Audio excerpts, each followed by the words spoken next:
Bonjour à tous, ça va bien? Ouais, bien installé. Bon, d'abord, je voulais commencer en vous remerciant pour votre présence parce qu'aujourd'hui, le grand beau temps a décidé de nous faire concurrence, donc j'admire votre courage. Vous avez choisi de vous enfermer dans une salle sombre avec nous.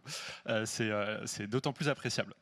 Alors, l'idée, ensemble, là, c'est de revenir sur les 10-15 prochaines minutes sur la restitution d'un baromètre de l'état de l'art, si vous voulez, de l'IA qu'on a fait ces derniers mois.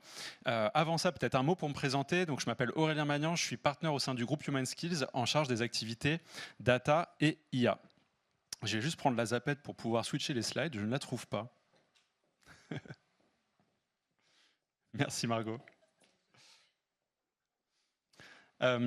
Alors, un mot peut-être sur Human Skills d'abord. Donc, Human Skills, c'est un groupe spécialisé dans l'accompagnement des grands groupes dans leur transformation au pluriel, alors, en commençant par la transformation digitale, bien entendu, mais aussi plus récemment la transformation data et désormais la transformation qui nous occupe et préoccupe tous, la transformation IA.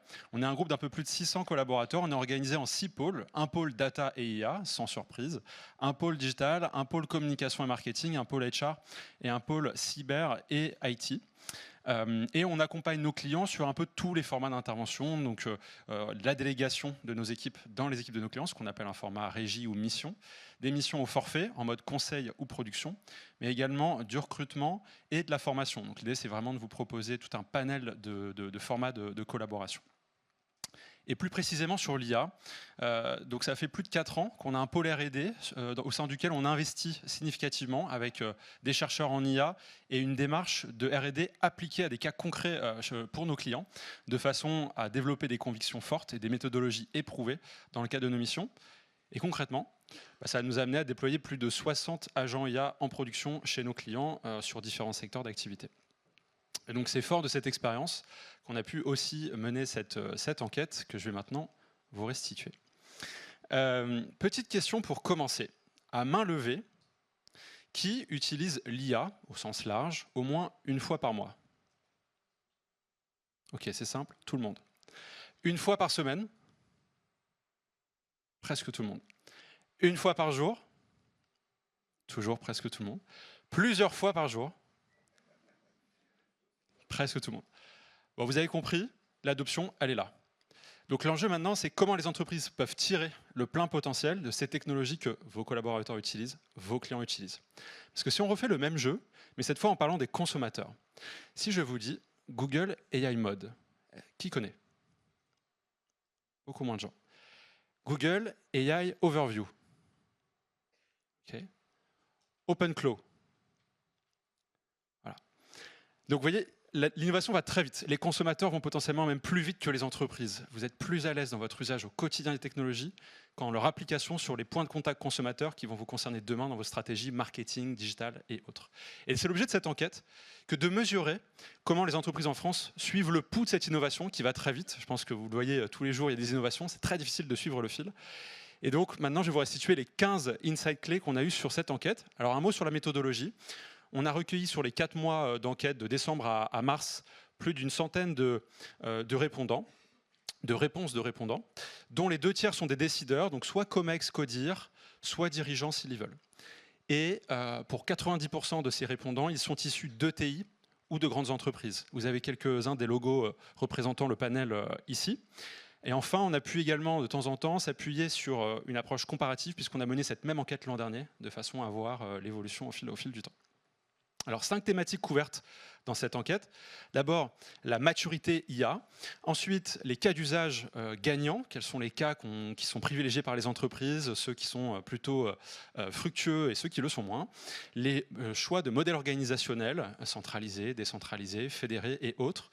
Les arbitrages technologiques et les choix d'architecture pour passer à l'échelle. Et enfin, l'impact business obtenu par ces démarches et stratégies IA. Sur le panel, vous voyez qu'on a sondé des répondants de tout secteur d'activité avec une légère surreprésentation sur retail, telco, banque, finance, assurance, en fait, qui est le juste reflet de notre portefeuille client. Et côté fonction, vous voyez ce que je vous disais tout à l'heure, donc une majorité ou bien COMEX ou bien CODIR, donc répondants s'ils veulent. Sur les fonctions, on a été aussi soucieux de représenter un peu tous les départements de l'entreprise avec quand même une surreprésentation, vous le voyez bien, sur le marketing digital, la data, l'IT et les directions générales. Moins évident pour nous d'obtenir des réponses sur les fonctions plus supply, HR ou finance. Premier insight qu'on a découvert, la question de l'impact et de la priorité. Plus de 80% des répondants nous ont indiqué mettre l'IA parmi leurs priorités, leurs top priorités dans leur agenda cette année. Et 70% d'entre eux vont augmenter les investissements dans leurs programmes IA en 2026 en comparaison de 2025. Alors, quand on dit c'est une priorité à l'agenda, concrètement, il y a 3 types de priorités qu'on distingue. Priorité d'innovation opérationnelle ou stratégique. Et vous voyez que c'est réparti de manière assez équivalente, 23, 30, 33%. Donc les entreprises n'ont pas la même approche. Certaines ont une approche plus exploratoire et orientée innovation. D'autres, quick win avec un gain concret, ce qu'on a qualifié de priorité opérationnelle. Sur la question de la maturité, on a questionné le répondant en leur demandant comment est-ce que vous situez la maturité de votre entreprise. Et pour ça, on leur a posé une question qui est: avez-vous déployé au moins un cas d'usage IA en production? Alors l'an dernier, vous avez le chiffre ici, les 2 tiers qui répondaient oui, 1 tiers non. Cette année, c'est simple, 100% ont répondu oui. Pour avoir accompagné la transformation digitale et data avant celle-ci, on n'a jamais vu un rythme aussi rapide d'adoption et de montée en maturité dans les organisations. On fait l'hypothèse que tout simplement la transformation IA, elle capitalise sur quoi? Sur les transformations précédentes et les acquis obtenus avec ceci. Sur cette maturité, si on rentre un peu plus dans le détail maintenant, quand on parle d'IA, on peut parler d'IA générative ou agentique. Et là, on voit une vraie différence. Sur l'IA générative, vous voyez que les répondants indiquent clairement être en train de déployer plusieurs cas d'usage en production pour 57%, et pour certains même à l'échelle complètement de plusieurs métiers, voire une transformation à l'échelle de toute l'entreprise, alors que sur l'agentique, on est encore clairement au stade principalement du POC, et pour 1 tiers des répondants sur le déploiement de quelques cas d'usage. Dit autrement, en IA générative, le sujet POC est un peu derrière nous. Évidemment, il reste encore des POC, mais les entreprises sont en train de démarrer l'industrialisation de cas d'usage sur l'IA Gen. Sur l'IA agentique, qui est la nouvelle vague, je dirais, on est encore un cran derrière. Et quand on demande, en ce qui concerne les départements de l'entreprise qui sont les plus moteurs autour de l'IA, il y a 3 départements qui se distinguent. Le premier, c'est le département digital, alors parfois e-commerce, communication, marketing selon les organisations. Donc un département métier plutôt centré client. En deuxième, l'IT, qui souvent est à l'origine d'ailleurs de la stratégie IA, ou en tout cas qui gouverne l'architecture technologique. Et puis le département data en 3e position. Et on le retrouve, cette logique-là, dans les cas d'usage les plus fréquemment déployés. Donc ça, c'est assez intéressant, je trouve. Le cas le plus fréquemment évoqué, c'est l'analyse de données. Ça prend plein de formes différentes. Si je vous dis Talk to Data, Conversational Analytics, peut-être que ça va vous parler. C'est comment est-ce que je peux dialoguer avec ma donnée en langage naturel. Et ça, beaucoup des répondants nous ont évoqué ce cas d'usage-là. Et d'ailleurs, on a un workshop, j'en profite, aujourd'hui pour vous montrer comment on peut mettre ça en œuvre et quels sont les résultats qu'on peut attendre de ce type d'approche. Autre cas d'usage qui revient très souvent, celui-là je pense que vous le connaissez très bien, assistance rédactionnelle ou synthèse documentaire. Donc ça va être rédiger ses mails, faire de la synthèse de documents, obtenir rapidement une génération de texte, une description de fiches produits. En e-commerce, c'est un cas qu'on voit très souvent dans les PIM ou dans les DAM. Comment je peux mieux améliorer mon taux de couverture fiches produits, la traduction en multilingue, à l'échelle, rapidement, éviter les trous dans la raquette, tout en respectant le tone of voice de ma marque. Et donc ça, effectivement, c'est un cas assez plébiscité. Alors, sur la question du pilotage de la stratégie IA, vous voyez se distinguer, je dirais, 3 grands pilotes selon les répondants. Un premier pilote le plus fréquemment mentionné, donc c'est la direction IT qui drive cette transformation IA, mais on a 2 autres départements, je dirais, ou entités dans les entreprises qui sont souvent également à la manœuvre. C'est soit directement au niveau COMEX ou bien les directions data. Sans surprise, mais c'est intéressant de voir cette confirmation. Et à l'inverse, on voit que les directions métiers sont plutôt consommatrices de cette stratégie, contributrices, mais pas nécessairement n'ayant pas nécessairement le drive. Et quand on pose la question plus spécifiquement sur la stratégie IA agentique, alors là on voit qu'on est plus aux prémices sur cette transformation-là, puisque quand on leur a demandé où en êtes-vous sur la définition d'une stratégie IA agentique, seulement 13% des répondants avaient déjà une stratégie bien en place, et 45% sont encore dans une phase de réflexion ou de pilote. Et en revanche, les attentes sont plutôt au court terme et au moyen terme qu'au long terme, c'est-à-dire que quand on leur demande, bon, la stratégie n'est donc pas encore pleinement arrêtée, mais à quel horizon souhaitez-vous déployer à l'échelle des agents IA? Là, vous voyez, et c'est assez surprenant, que pour près d'un sur deux, ils s'attendent à déployer des agents IA à l'échelle sous 12 mois, et pour l'autre moitié, ou presque, sous 12 à 24 mois. Donc clairement, il faut s'attendre à ce que, et on voit bien le rythme de cette stratégie et de cette transformation IA agentique, il faut s'attendre à ce que rapidement, on voit des cas d'usage agentique se déployer, et c'est ce qu'on va découvrir ensemble cet après-midi. Sur les freins au passage à l'échelle, on n'a pas un consensus très fort, ou dit autrement, un certain nombre de freins se distinguent, mais il n'y en a pas un qui remporte la mise sur d'autres. Bon, le premier, c'est clairement la qualité de la donnée, la gouvernance autour de la data et plus globalement des programmes IA. On a également un sujet de sécurité et de conformité qui revient assez souvent. Et puis l'intégration SI, donc comment est-ce que je peux intégrer des nouvelles briques IA dans un écosystème existant en gérant le legacy, typiquement, qui est un gros sujet à l'IT. Ça, ce sont les trois principaux freins. Mais vous le voyez, d'autres sont mentionnés. Maintenant, quand on regarde le staff, les équipes, là on voit qu'il y a un vrai sujet, un vrai défi pour les entreprises qui se présentent, puisque la majorité des répondants nous indiquent avoir une équipe centrale. Alors parfois c'est un centre d'excellence, une core team IA, on peut avoir plusieurs noms pour cette équipe-là. Un répondant sur deux indique que l'équipe en centrale IA est composée de moins de 5 personnes. Et 40% d'entre eux entre 5 et 20.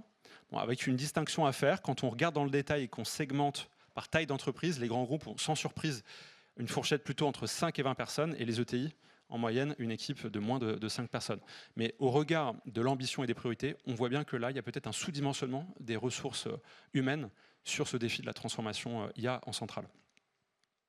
Sur l'autonomie des systèmes IA, on voit que cette autonomie reste encore limitée. On parle d'IA agentique et de déploiement à l'échelle.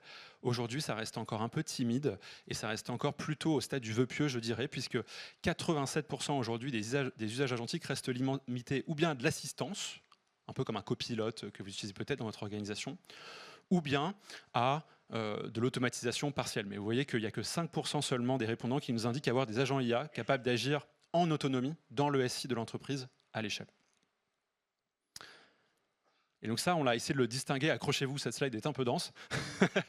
Mais donc on distingue IA générative et agentique pour se demander où sont les passages à l'échelle. Et donc on a la majorité des répondants pour l'IA générative qui nous indiquent avoir entre un quart et la moitié de leur projet qui passent à l'échelle. Et pour l'IA agentique, en revanche, plus de la moitié des répondants qui indiquent que moins de 10% de ces projets agentiques passent à l'échelle. Donc on voit bien que le niveau de maturité progresse sur l'IA générative, mais que clairement sur l'IA agentique, on est encore en début de phase. En ce qui concerne l'impact, on voit que la priorité pour les entreprises aujourd'hui, c'est les gains de productivité.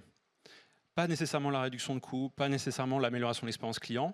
Ils sont mentionnés, mais vous voyez significativement moins fréquemment que vraiment aller chercher ce gain de productivité, aller assister les collaborateurs, aller les augmenter.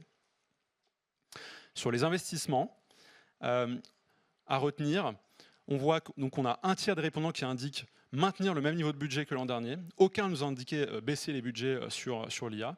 Et en revanche, vous avez donc les 2 tiers des répondants qui envisagent d'augmenter les budgets cette année de 10 à 25% selon les répondants, avec une majorité entre plus 10 et plus 25% d'investissement sur l'IA en 2026. Maintenant, là où le bât blesse, c'est la question du ROI.